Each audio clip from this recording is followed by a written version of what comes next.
Você ouve Bandeirantes Acontece.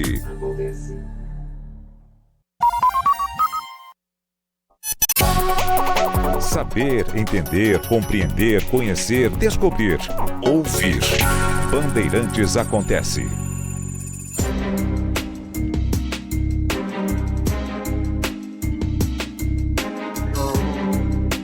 Jornalismo, Bandeirantes, São Paulo. Vamos seguir aqui a linha do tempo. Ainda no governo Maurício Macri, sem alternativa, sem dólares, com uma crise tremenda, Macri foi ao Fundo Monetário Internacional buscar dólares para a Argentina. Mas não foi uma operação qualquer. Na verdade, foi um recorde nos empréstimos do Fundo Monetário Internacional. 56 bilhões de dólares. E é óbvio que a Argentina não tem e não tinha e não terá tão cedo capacidade de pagar este empréstimo. Então, aquilo entra no chamado círculo da dívida. Você vai pagando juros, não amortiza coisa alguma, só paga o serviço da dívida, só que em vários momentos, nem os juros o país conseguia pagar. O Milei, o que ele fez? Ele buscou novos empréstimos com o Fundo Monetário Internacional. Só que este ano, o cenário mudou para o Milei, porque não há dúvida que o país com mais influência nas decisões do FMI e do Banco Mundial são os Estados Unidos. E o Trump, que gosta do Milei, o Trump tem convencido o Fundo Monetário Internacional a não fechar as portas, a não dizer para a Argentina: vocês não cumpriram as metas e nem estão pagando correta e adequadamente os juros da dívida. Então não tem mais empréstimo. Não.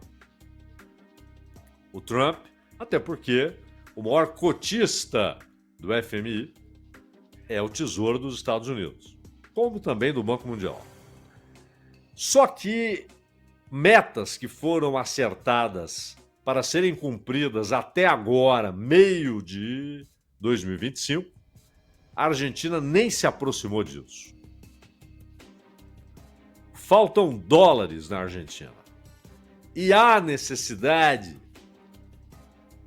até para tentar manter a ideia de que houve uma recuperação na renda média e estabilização nos preços, há necessidade de garantir uma relação muito próxima entre peso e dólar. Isso foi feito por outros caminhos no governo Menem e aqui no Brasil, no Plano Real. Só que o Plano Real ele dolarizou os preços e durante um tempo forçou para manter 1 por 1. Isso jogou a inflação lá para baixo, mas claro, com os preços lá em cima.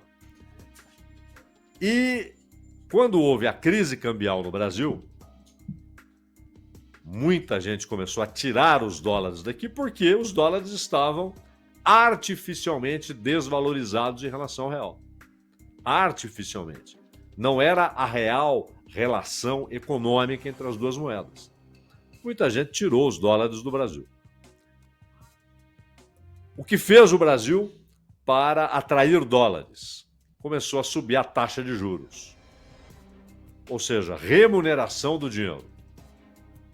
Para que os dólares voltassem, comprassem reais e esses reais fossem investidos em títulos, papéis indexados pela taxa básica de juros da Selic. Na Argentina, fizeram a paridade forçada, artificial, um peso, um dólar, um peso, um dólar. Isso durou muito mais do que o razoável. O país entrou em parafuso, houve o curralito com a retenção de dinheiro das pessoas. Isso provocou filas, protestos, governos caíram.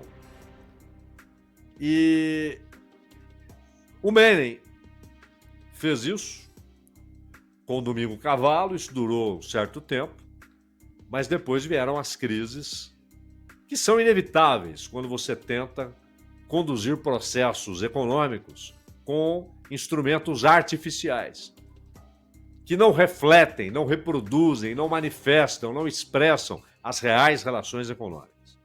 Então a Argentina está com um problema sério de falta de dólares. Mesmo com um FMI muito benevolente. E ontem o governo argentino autorizou a assinatura de um novo empréstimo. Foi buscar dinheiro, só que agora no BIRD, que é o Banco Internacional para Reconstrução e Desenvolvimento, que é do Banco Mundial. 230 milhões de dólares. Não é nada significativo quando se compara com o empréstimo feito pelo FMI lá atrás, 56 bilhões de dólares. E um outro empréstimo do FMI foi feito também de dezenas de bilhões de dólares. Mas este é o segundo empréstimo que a Argentina firmou com instituições financeiras. Porque com o BID, que é o Banco Interamericano de Desenvolvimento, que também tem como principal cotista o Tesouro dos Estados Unidos, lá a Argentina buscou 10 bilhões de dólares para promover iniciativas do setor público e investimentos privados.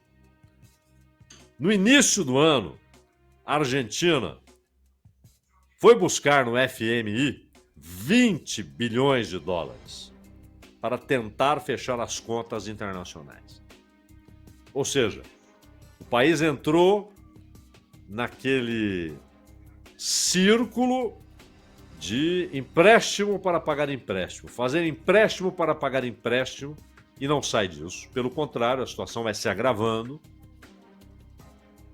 E na medida em que os credores ou potenciais credores enxergam algum risco de o país não honrar seus compromissos, os juros exigidos sobem. E os prazos são reduzidos. Se os prazos se alargam, os juros são muito mais altos. Uma situação que o Brasil já viveu várias vezes e a Argentina também. O problema, sim, há uma parte significativa da imprensa no Brasil, na Europa, nos Estados Unidos, uma parte significativa que doura a pílula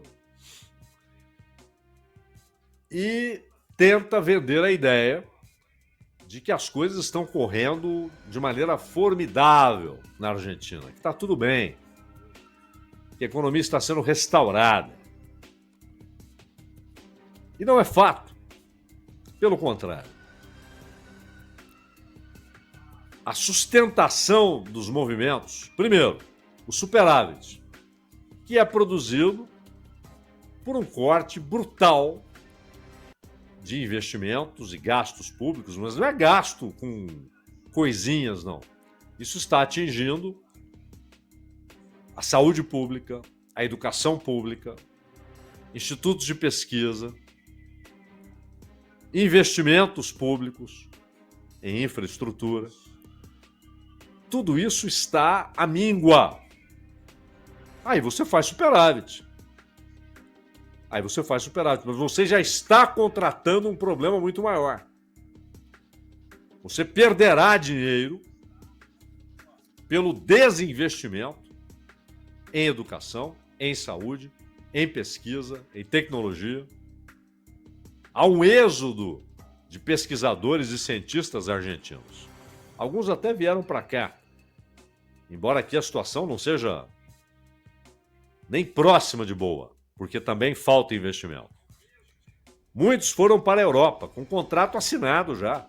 Quando Suíça, Espanha, Portugal, Alemanha viram esses cérebros dando sopa, querendo sair, ofereceram contratos, porque sabem que são pesquisadores com trabalhos importantes. Isso é visto como investimento. Isso vai gerar tecnologia. E tecnologia significa produtividade, aumento da produção e, claro, competitividade. Não há dúvida. No início de julho, início deste mês, consultorias econômicas diziam claramente: a Argentina não atingiu a meta de reservas estabelecida no programa do FMI. Ficou em torno de 4 bilhões de dólares abaixo da meta. E a acumulação de reservas tem desabado desde o ano passado. O Milei assumiu em dezembro de 23. E está em patamar negativo. Falta reserva. Falta dólar, falta ouro. Além do ouro que foi mandado para ficar guardado em cofres europeus. E que pode, inclusive, isso foi dito ao Milei, e ele não considerou, isso pode ser embargado no caso de uma dívida não saldada pela Argentina. A aprovação do empréstimo do Banco Mundial foi formalizada por meio do decreto publicado no Diário Oficial.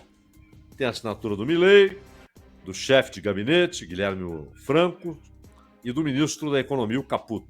Então, Milei, Guilherme Francos e Caputo assinaram. E consiste em financiamento adicional. Qual é a cascata? Para o projeto, promovendo melhores empregos com programas integrados de capacitação e emprego. Que nada. Você dá qualquer nome lá para o programa, o que eles querem é dólar dentro do país. Precisam desesperadamente de dólares entrando na economia argentina. E enquanto isso, apesar, repito, das pílulas douradas, apesar do tratamento que muitos dão, até porque, no caso do Brasil, há vários setores na imprensa, no mercado financeiro, nos grandes bancos, em grandes corporações, há vários setores que querem um Milei em Brasília, a partir de 27. Querem um Milei. Então precisam apresentar um Milei genuíno como autor de uma grande façanha socioeconômica. Mas a realidade, ela é incontornável, né? Não adianta se fazer de conta que as coisas são de um jeito e elas são de outro. A realidade socioeconômica é outra. Hoje, há muitos setores atingidos por essas medidas e particularmente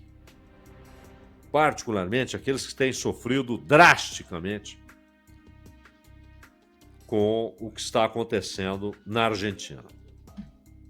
A saúde pública, aliás, os médicos estão dizendo, interessante, né? Há poucos anos éramos chamados de heróis da pandemia. E hoje, a saúde pública enfrenta um dos piores momentos de sua história. Inclusive, um hospital em Buenos Aires foi escolhido para ser uma espécie de símbolo da crise, que é o Hospital Garrahan,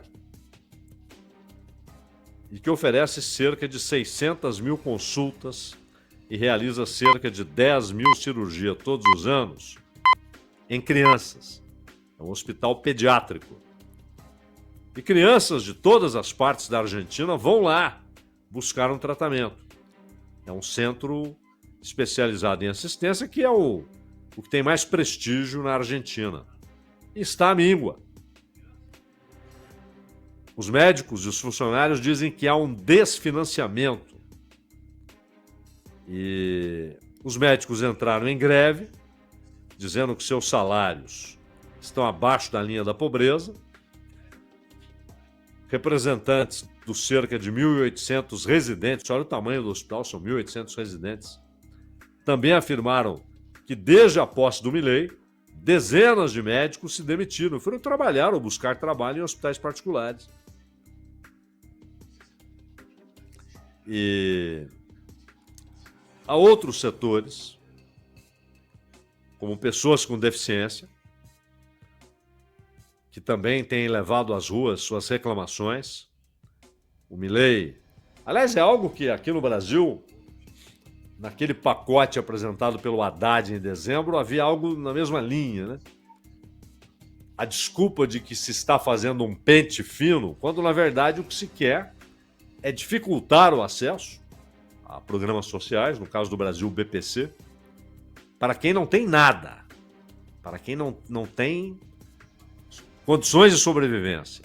Pessoas de idade, pessoas com deficiência, que estão abaixo da linha da pobreza. E o que resta é o BPC. E o BPC tem sido atacado no Brasil. Atacado pelo governo, atacado pela oposição, atacado na academia, né? Atacado pelos ditos especialistas, que tentam apresentar argumentos objetivos e atacam o BPC. Na Argentina, não há o BPC, mas programas como da Agência Nacional para Pessoas com Deficiência, a ANDES, essa agência está sendo também vítima da falta de financiamento. Congelamento dos valores pagos aos profissionais que cuidam dessas pessoas. Os ganhos não são atualizados desde novembro do ano passado. Perdem, portanto, poder de compra 2% ao mês.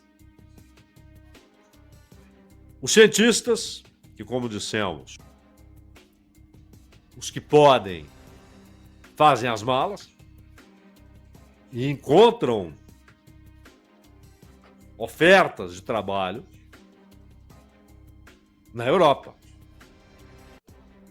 onde vão ter melhor remuneração, melhores condições de trabalho, garantia de que o trabalho não será interrompido por falta de recursos, e levam com eles conhecimento acumulado, resultados de pesquisas, pesquisas em andamento, levam riqueza. Essa riqueza sai da Argentina porque elas estão nesses cérebros, desses cientistas e pesquisadores. E o Milei, ele deu inclusive uma resposta tão cretina, né? Quando ele afirmou, se são tão bons, por que não vendem livros? Mas que vendem livros, cara?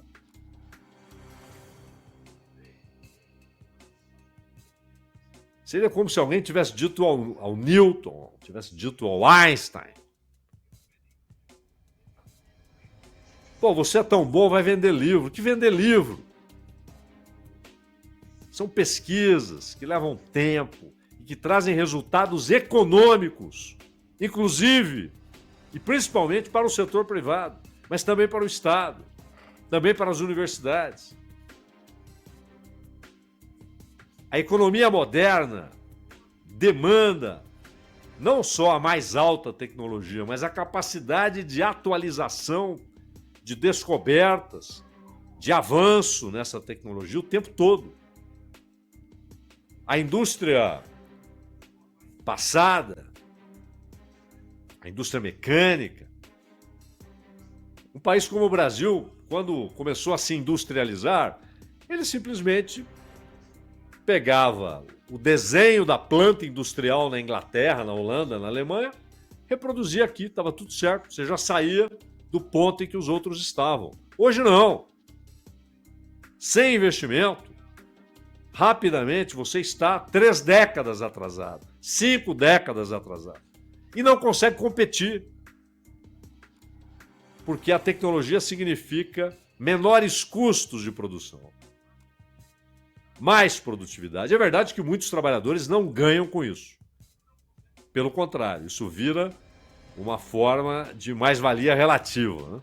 Mas esse é um outro assunto. O fato é que há ganho para a economia, para os investidores, para as indústrias, para as universidades e para o Estado. E, portanto, para o país, para a população. E o CONICET, por exemplo, que é o Conselho Nacional de Pesquisas Científicas e Técnicas da Argentina, pela primeira vez em 17 anos, o número de pesquisadores foi reduzido. Muitos não conseguem mais trabalhar, não há recurso, e muitos simplesmente vão embora, vão para outro país. E denunciaram a perda de mais de 4 mil postos de trabalho no setor científico e tecnológico. Ou seja, não é que 4 mil trabalhadores saíram. Os postos de trabalho, não é que eles saíram e entraram outros. Os postos de trabalho desapareceram. 4 mil. E aos idosos, que têm sido reprimidos por ordem direta da Patrícia Bullrich, que está se sentindo no governo Milei inteiramente à vontade, como secretária de Segurança, para ordenar à polícia que desça o porrete. Como é fácil, né? Como é fácil agredir senhoras com 70 anos de idade, senhores com 80 anos de idade, que estão na rua dizendo que cada vez que recebem suas aposentadorias, essas valem menos. Estas perderam o poder de compra. Dinheiro vale o que ele adquire. Não adianta um reajuste nominal se você tem perda real. Isso vale para o salário, isso vale para a pensão, isso vale para a aposentadoria. Se você, com 10 mil moedas, comprava determinada quantidade de mercadorias no supermercado, na farmácia, na padaria, no açougue, e 3 meses depois, com os mesmos 10 mil, você não consegue comprar, ou se até houve um aumento para 12 mil moedas, 13 mil moedas, mas aquilo que você comprava por 10, agora vale 17. Ou seja, o reajuste nominal de 10 para 13, ele é, na prática, perda real de poder de compra. A aposentadoria vale menos. E eles têm reclamado, têm ido às ruas. O governo se assustou quando torcedores do Boca, do River, do Estudiantes, do Huracan, do Racing, foram às ruas apoiar os aposentados. Foram às ruas. Boca. E as aposentadorias continuam perdendo valor, os aposentados continuam protestando e a polícia continua, por ordem do governo, não é polícia da província, polícia dirigida pelo governo federal, governo central. Continua atirando bombas de gás lacrimogêneo, dando cacetada, detendo idosos que pedem respeito a um contrato, porque a aposentadoria não é esmola, não é favor do Estado. A pessoa paga.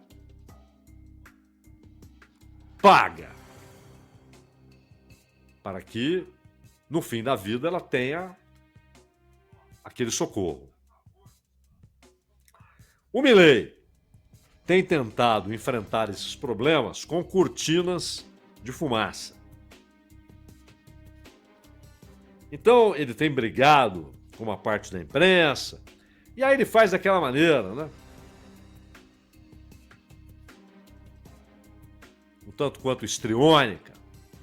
E aí as pessoas começam a debater essa cortina de fumaça e se esquecem dos problemas econômicos, principalmente o cambial.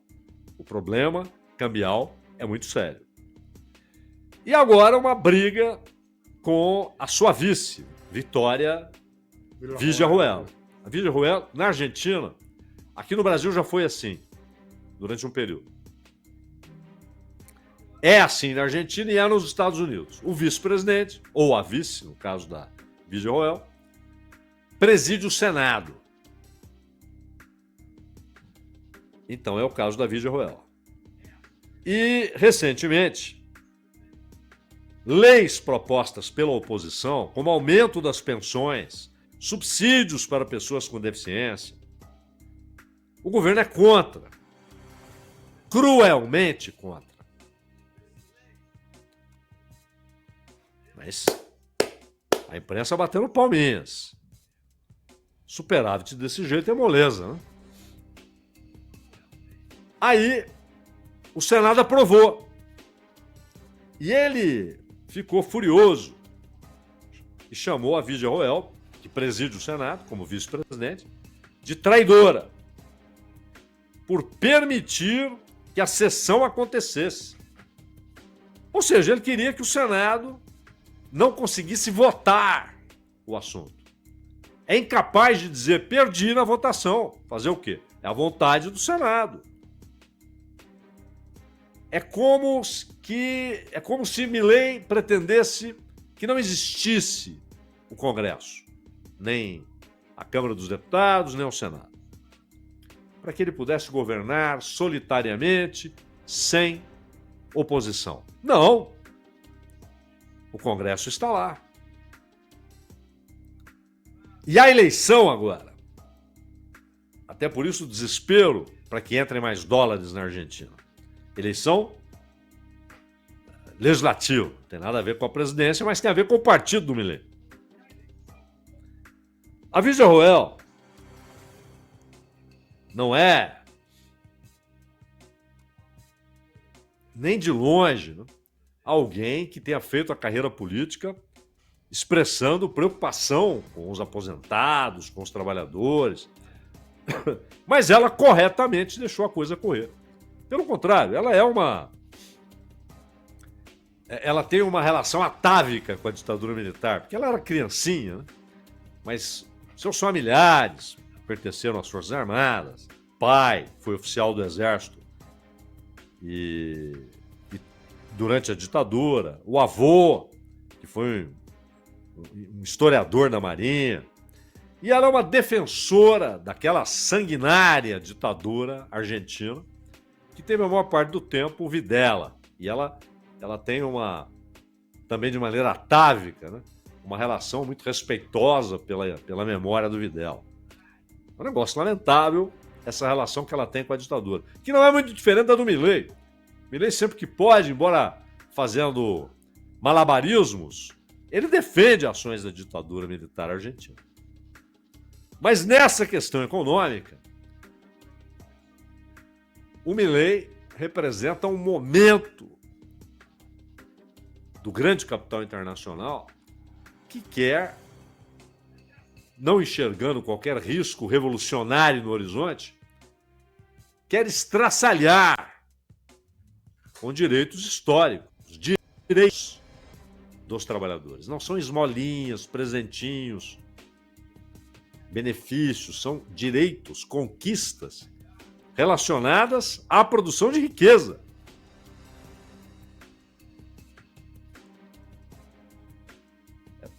Você pode visitar os textos do David Ricardo ou do Adam Smith, lá está explícito. O trabalho produz riqueza ou transforma a riqueza natural, a riqueza da natureza, em mais riqueza humana. Até para que haja excedentes que serão reinvestidos. O trabalho é elementar. Sem o trabalho não há produção de riqueza. E o Milei expressa esse ataque consistente, planejado, que se dá em várias partes do mundo, inclusive na Europa, inclusive no Brasil, contra os trabalhadores. E contra, por tabela, aposentados, e muitos que dependem involuntariamente de recursos públicos. E a imprensa mais preocupada com a cortina de fumaça do que com esse problema cambial, meu caro Danilo Gobato.